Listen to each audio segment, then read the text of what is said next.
হুম, বাড়ি ছেড়ে চলে গেছিলেন সাগরে। তখন নাকি ওনার মা খুব কষ্ট হয়েছিল এবং একটা কুল গাছ ছিল, একটা কুল পড়েছিল সেই মুহূর্তে, সেটা খেয়ে ফসল তোলার উৎসবটা না প্রতিটা দেখতে খুব সুন্দর লাগে। আমি তো প্রতি বছরই মা যখন পিঠে করেন তখনই আমি এগুলো গিয়ে বসে বসে দেখি। তো কোনো বছর এরকমভাবে ভিডিও করার গিয়ে রসপুরা করে মা বলছিলেন আগুন অনেক হয়ে যাচ্ছে, তাই আমি একটু সরিয়ে দিচ্ছিলাম। উনানে হলিগুলো একটু তাড়াতাড়ি। হ্যালো ফ্রেন্ড, আমি প্রীতি। আমি ভালো আছি, আপনারা কেমন আছেন বলুন। তো আজ বাড়িতে উৎসব আছে, অর্থাৎ আজকের পৌষ সংক্রান্তি বা পৌষ পার্বণ আপনারা বলতে পারেন। তো আজকের এই উৎসবটা কেন পালন করা হয় জানেন? যখন দক্ষিণ অয়নান্ত উত্তরায়ণের সূচনা হয় তখন এই উৎসবটা পালন করা হয়। তো এই সময় জানেন ঘুড়ি ওড়ানো হয়, তারপর মেলা হয়, শিল্পকলা হয়। যেমন এই দেখুন, আমি আজ বাড়িতে সকাল থেকে ছিলাম না, বাড়িতে আসার পর দেখলাম আমার ফেব্রিকের কালার শেষ হয়ে গেছে। আমি জানতাম যে ছিল, কিন্তু তারপর দেখলাম নেই, শেষ হয়ে গেছে। তো কি করব, আমার আজকের এক জায়গায় যাওয়ার ছিল, খুব তাড়াও ছিল। তো তার জন্য মা আতপ চাল ভিজিয়ে দিয়েছিলেন, তা আমি সেগুলো শিলে ভালো করে বেটে নিলাম আলপনার জন্য। আজকের বছরের প্রথম দিকে একদম, তো একটু তো নতুনত্ব কিছু থাকে না, প্রতিটা বাড়িতে আলপনা, নতুন ধান উঠবে, নতুন চাল, সব কিছু নতুন। তো সেরকমই আলপনা আমি দিতে এলাম, আমার খুব তাড়া ছিল আজ। জানেন তো, আমি কখনো এই আতপ চালের বেটে কখনো আলপনা দেওয়া হয়নি। তো এবছরই ফার্স্ট আমি দিচ্ছি। দেখতে পাচ্ছেন জায়গাটা সামনে কেমন ফাঁকা ফাঁকা ছিল। তারপর আমি দেওয়া স্টার্ট করলাম খুব তাড়াতাড়ি। আমি শুধুই আমার ঘরের সামনটা দিয়েছি আর ঠাকুর ঘরের আলপনা দিয়েছি। তো আমার তেমনটা সময় হয়নি বা হয়ে ওঠেনি। আগের বছর আমি লক্ষ্মী পুজোতে একটা আমার জেঠিমার বাড়িতে আলপনা দিয়েছিলাম। ফার্স্ট ওনাদের বাড়ি আমি এই আলপনা দিয়েছিলাম, যে ওই চাল বেটে। তো আমার বাড়িতে আমি কখনো দিইনি, এই ফার্স্ট আমি দিচ্ছি। তো জানি না কেমন হবে, তো আমি কাপড় দিয়ে দিতে পারি না, তাই তুলি দিয়েই দিচ্ছি। অনেকটা মোটা মোটাও হয়ে যাচ্ছে আলপনার এটা। তো এখন এটা ভিজে, তো তাই বোঝা যাচ্ছে না, এটা শুকোলে দেখুন কত সুন্দর দেখতে লাগবে। জানেন এগুলোকে বিরুনি বলা হয়। নতুন খড়, নতুন আম পাতা, এগুলো ভালো করে যেমন আমরা মাথা বিনুনি করি ওরকমভাবেই বিনুনি করা হয়। মা করছিলেন, তাই আমি ভাবলাম একটু ক্লিপ নেওয়া যাক।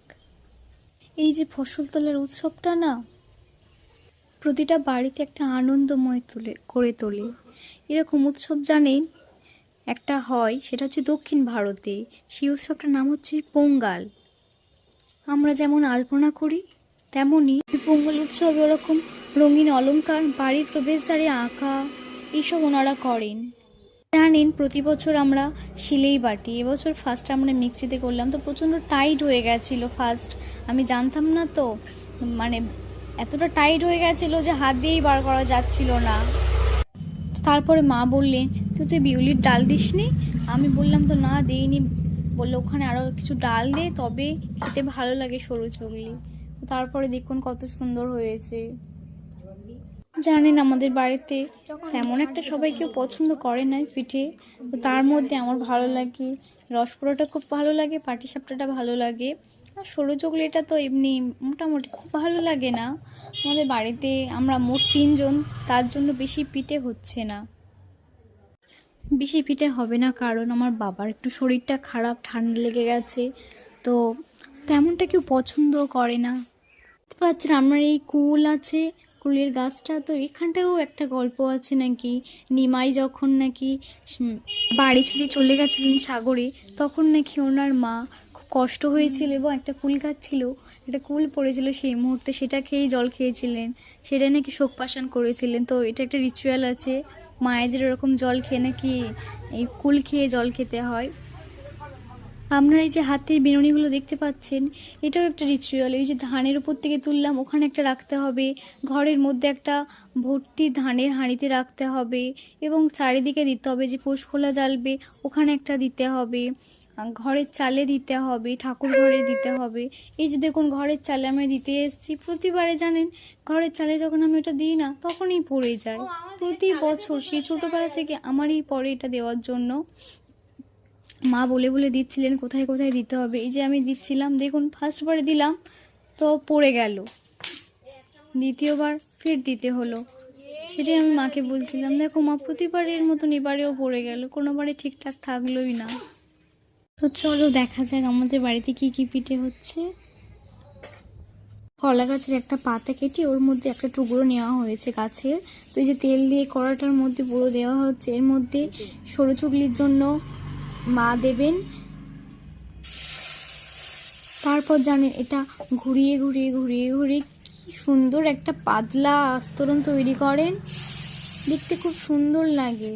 আমি তো প্রতি বছরই মা যখন পিঠে করেন তখনই আমি এগুলো গিয়ে বসে বসে দেখি। তো কোনো বছর এরকমভাবে ভিডিও করার সুযোগ হয়নি, তো এবছর হয়েছে তাই আমি একটু ভিডিও করে নিলাম।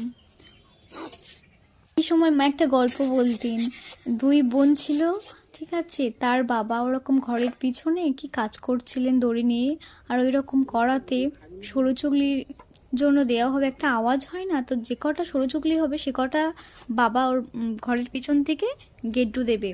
তো তারপর ওর দুটো মেয়ে চেয়েছিলেন যে মা দাও না পিঠে খাবো।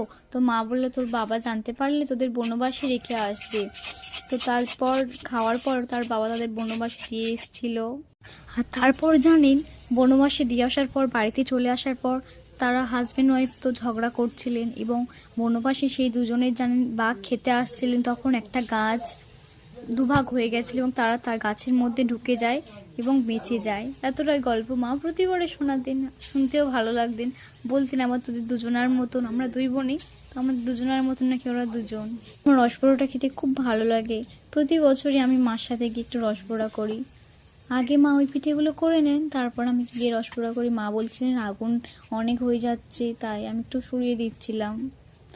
উনানে হলে গেলে একটু তাড়াতাড়ি হয়, গ্যাসে তো অনেকটা দেরি হয়। জানেন প্রতি বছর মায়ের সাথে আমি এই রসবড়া হাতে হাত দিয়ে একটু করে দিই। আমার ভালো লাগে, রসবড়াটা করতেই খুব ভালো লাগে। কি সুন্দর গোল গোল করে তেলের মধ্যে ফেলা। তারপর মা একদিকে গরম জল করতে দিয়েছিলেন রসবড়ার জন্য। ওটা হয়ে যাওয়ার পর ভালো করে চিনি গুলে তার মধ্যে এগুলো ঠান্ডা হলে ফেলে দিতে হবে। তো খুব সুন্দর খেতে লাগে এটা।